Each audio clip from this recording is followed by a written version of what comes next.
Hello, video number 2. A small explanation of some of the tools I use regularly when building MDF kits. As you can see, there's very little there that's very special. So I'm going to start with, to me, an essential steel ruler. Helps line things up, mark things up if you need to cut things. Just generally good to have around to check fit. Next up, 2 retractable knives. I really like these. They break off, you just snap a piece off, you've always got a sharp knife around. Now why 2? First one is a clean knife. Never used when there's glue around or paint. It's always used for cutting paper, the card parts, cutting things from the kit sheets. The second one, as you can already see, it's got paint and dirt on it. I use that for when I'm cleaning glue away or muck from the assembly.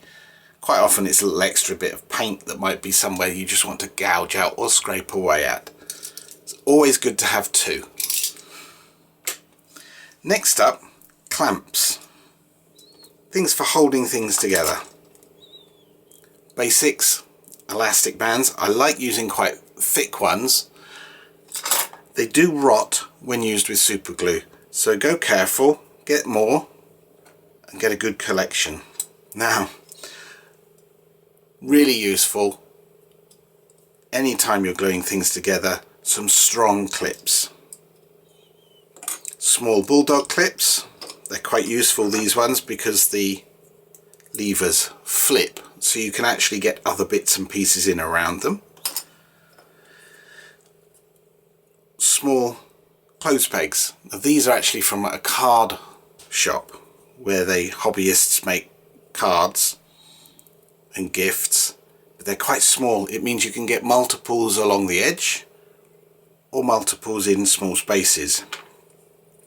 Now these you may not have bumped into before. These are used in sewing.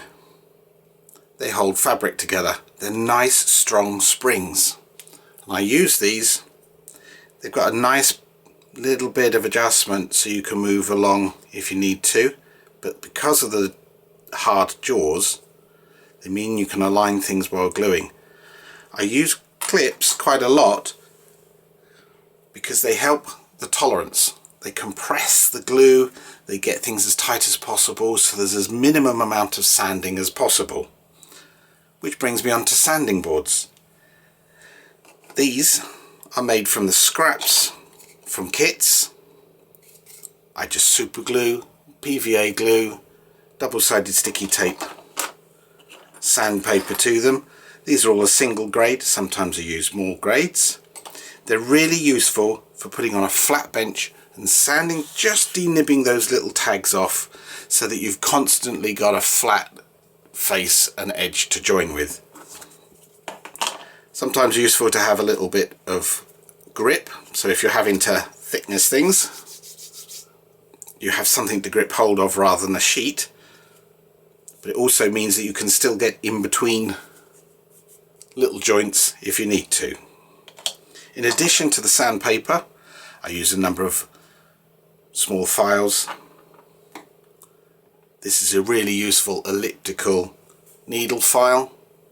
More of that later when we come to do the interior of the build. Nail files, really good for getting in those gaps, taking little tags off or any little MDF tears. Not that we get many at Sarissa, but sometimes we do. Standard tweezers, little extended grips, enable you to get into places. Something again you may not have bumped into before, I'll just hold that close to the camera. I call this my extra finger. This is when you're trying to glue things together without touching them, and it really helps. You can get into little slots and places where big chubby fingers don't go, and you don't want to get glue on your fingers, especially when you're using super glue.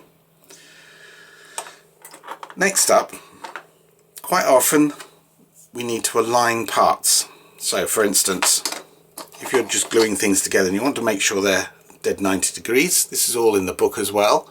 I use a piece of MDF. If you notice, there's a little bit filed off there. That means that when you slot it in, not easiest I know in the photograph or the camera, you can actually get things perpendicular, and when you're gluing that is really useful. Slots are helpful, but just to get that precision. The reason for the file, if you've got glue along the glue edge, you're less likely to have your holding piece stick to the parts that you're gluing together. And then this, it's not a protest sign, it is actually just a 90 degrees set square. So if you were gluing parts, say you're adding a customized wall interior, more of that later, you can actually glue 90 degrees. So you know you're always dealing with the precision of the laser cut with the precision of the glue. It allows you to adjust it any way, shape you want. And of course it does mean also, if you're doing a wall, you can actually know where you're putting that wall. Last but not least is glue. Now there are a lot of glues. I'm not going to say I have a preference for PVA or super glue, but I do use a lot of gel super glue. It's thick, it allows a little bit more time to set things in place. It doesn't run everywhere, which means it doesn't get on your fingers so easily, and it also means that you can just put some little dots, teeny dots in places to glue. Sometimes you don't need to glue something completely. It's just a tack glue.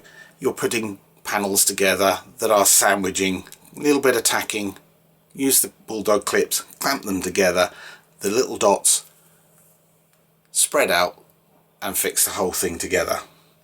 So they're the basic tools. I very rarely need anything more cumbersome like G-cramp or those magnetic corners. You can use them easily enough. Sometimes I use a cocktail stick instead of my metal finger because of the point. I may have some spatulas, a couple of screwdrivers, a couple of different tweezers. But basically what you see on the bench there has been making kits for Sarissa for over 10 years, and all the other bits and pieces that go with it, whether it's the vehicles or the buildings. So that's the tools, outlined a little bit more in the book. There's a few extra maybe. Next video we'll move on to the actual kit we're going to demonstrate the book with, which will be a gas lamp alley Victorian sci-fi terrace house with backyard and the coal hole. So more of that in the next video. Bye.